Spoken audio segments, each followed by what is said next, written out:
बिस्मिल्लाहिर्रहमानिर्रहीम, अस्सलाम वालेकुम। आज राहुल गांधी ने जिस तरह भारतीय फौज को खास तौर पर प्रेस कॉन्फ्रेंस के अंदर कहा कि मोदी ने आपके मुंह पर थूका है, आपकी कुर्बानियों के मुंह पर भी थूका है, असल में उकसाने की कोशिश की और ये बताया कि आप मोदी के खिलाफ अब चढ़ दौड़े क्योंकि फौज तैयार है, नेवी तैयार है, आप सब लोग तैयार है। लेकिन इस सूरत हाल के अंदर मोदी तैयार नहीं। ओपनली उन्होंने बात की कि आप कब तक चुप बैठेंगे, या तो आप मोदी को साइडलाइन करें या कोई और मामला करें। इस पर इस वक्त भारतीय मीडिया के अंदर इतनी नफरत पाई जाती है कि पहली मर्तबा किसी ने ओपनली आर्मी को मुखातिब करते हुए ये बात कही है कि आपके मुंह पर थूका है और आपकी कुर्बानियों के मुंह पर मोदी ने थूका है। लिहाजा जो असल में राहुल गांधी फौज को पैगाम देना चाहते थे, ऑलरेडी डिवीजन पैदा हो गई है। इस पर आज भारतीय मीडिया इतना ज्यादा तिलमिला उठा है। मजीद डिस्कस करने से पहले इस वीडियो को लाइक करें, हकीकत टीवी को सब्सक्राइब करें और बेल आइकन पर जरूर क्लिक करें, क्योंकि ओपनली जो मोदी सरकार करना चाह रही थी, इन्होंने सोचा था कि हम किसी तरह इंडिया को सरेंडर करेंगे और उसके बाद निकल जाएंगे पतली गली से।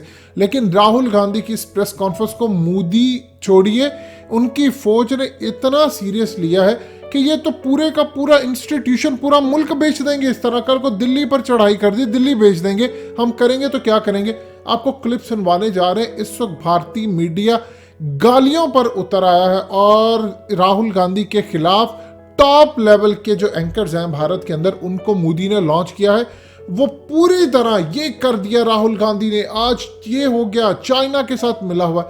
ये जरा आपको क्लिप सुनवाने जा रहे हैं, आपको चीखों से अंदाजा होगा कि जो आज उसने फौज को इनवाइट किया, उसके दिल में बात डाल दी है आर्मी चीफ के कि अगर तुम अपना मुल्क बचाना चाहते हो तो कुछ कर लो, नहीं तो पूरे का पूरा मुल्क मोदी के हाथों खंड भारत के चक्कर में निकल जाएगा।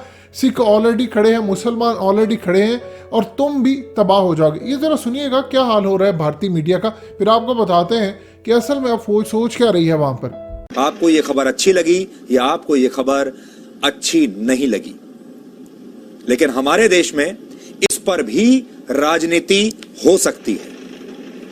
अब आपको याद कराते हैं हम, पिछले साल जब यह सीमा विवाद शुरू हुआ था तो सबसे पहले इस पर राजनीति शुरू हुई। सबसे पहले सरकार को दोष दिया गया और कहा गया कि यह सब आपकी वजह से हुआ है। गलवान में हमारे कई वीर जवान शहीद हो गए, उसके लिए भी सरकार की नीतियों को दोषी ठहराया गया कि आपकी वजह से हमारे जवानों की जान चली गई।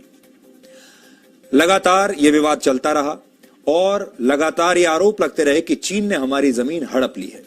सरकार कहती रही कि चीन ने जमीन नहीं हड़पी है। अब जब सीमा विवाद का हल ढूंढा जा रहा है और चीन की सेना वहां से वापस लौट रही है, तो अब वही राजनीति एक बार फिर से शुरू हो गई है। अब हमें यह समझ में नहीं आता कि हमारे देश के नेता किसी भी सूरत में संतुष्ट क्यों नहीं होते। जब सीमा विवाद शुरू हुआ, जब चीन की सेना आगे बढ़ आई, तब भी वो संतुष्ट नहीं थे और अब वापस जा रही है, उससे भी वो संतुष्ट नहीं है। और ऐसे नेताओं में सबसे आगे हैं कांग्रेस पार्टी के चिराग राहुल गांधी।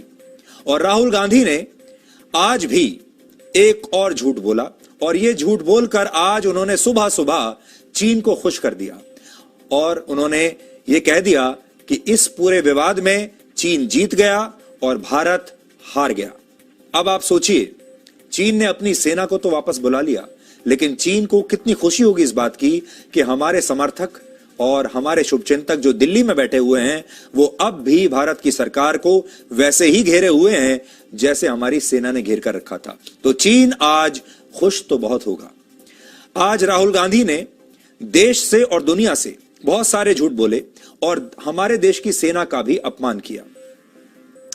आज सुबह सुबह 9 बजे उन्होंने एक प्रेस कॉन्फ्रेंस की। जब आप सब लोग अपने दफ्तर जाने के लिए तैयार हो रहे होंगे या आप में से बहुत सारे लोग तो रास्ते में होंगे, इतनी सुबह सुबह राहुल गांधी मीडिया के सामने पहुंच गए और उन्होंने सुबह सुबह 9 बजे ये प्रेस कॉन्फ्रेंस की, जिसकी 3 बड़ी बातें या यूं कह लीजिए कि 3 बड़े झूठ हम आपको आसान भाषा में आज बताना चाहते हैं। तो देखिए सुबह सुबह उन्होंने क्या कहा।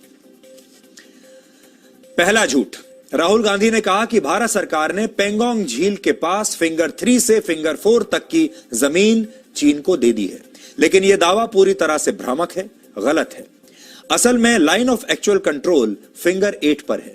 चीन ने सहमति दी है कि उसकी सेना फिंगर 8 के पास चली जाएगी, जबकि भारतीय सैनिकों को फिंगर 3 पर लौटना है, जहां वो मई 2020 से पहले थी। यानी यह दावा करना कि फिंगर 3 से फिंगर 4 तक की जमीन सरकार ने चीन को दे दी है, एक बड़ा झूठ है और राहुल गांधी ने ऐसा करके पूरे देश को गुमराह किया। दूसरा झूठ, राहुल गांधी ने कहा कि सीमा पर तनाव खत्म करने के लिए भारत और चीन के बीच जो समझौता हुआ है उसमें चीन की जीत हुई है, जबकि सच यह है कि चीन की सेना ने इस पर सहमति दी है कि वो पेंगोंग झील के उत्तरी किनारे पर फिंगर 8 के पास चली जाएगी, जहां लाइन ऑफ एक्चुअल कंट्रोल है। यानी चीन को वापस जाना पड़ा है और यह भारत की ही जीत है। तीसरा बड़ा झूठ यह है कि राहुल गांधी ने आज यह भी कहा कि नरेंद्र मोदी की सरकार ने भारत माता का एक टुकड़ा काट कर चीन को दे दिया और उन्होंने इस दौरान देश की सेना का अपमान किया। उन्होंने कहा कि सरकार सेना के जवानों के बलिदान पर थूक रही है। सोचिए, ये भाषा राहुल गांधी की है और हम चाहते हैं कि आज आपको उनके सारे झूठ ध्यान से एक एक करके सुनने चाहिए। The Prime Minister is a coward who cannot stand up to the Chinese.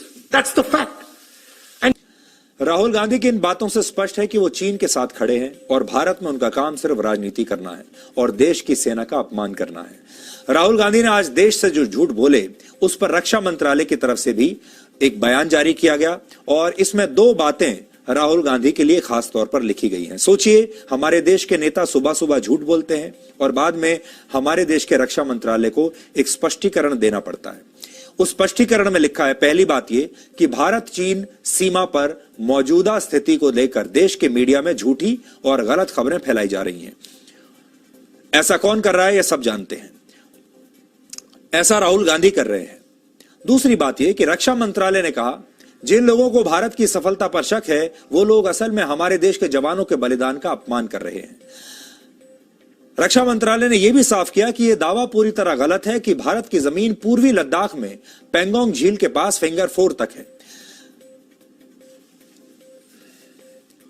1962 में हुए युद्ध के बाद से भारत की 43,000 वर्ग किलोमीटर की जमीन पर चीन का अवैध कब्जा है और यह कब्जा राहुल गांधी के परनाना और तत्कालीन प्रधानमंत्री पंडित जवाहरलाल नेहरू के शासन में हुआ था।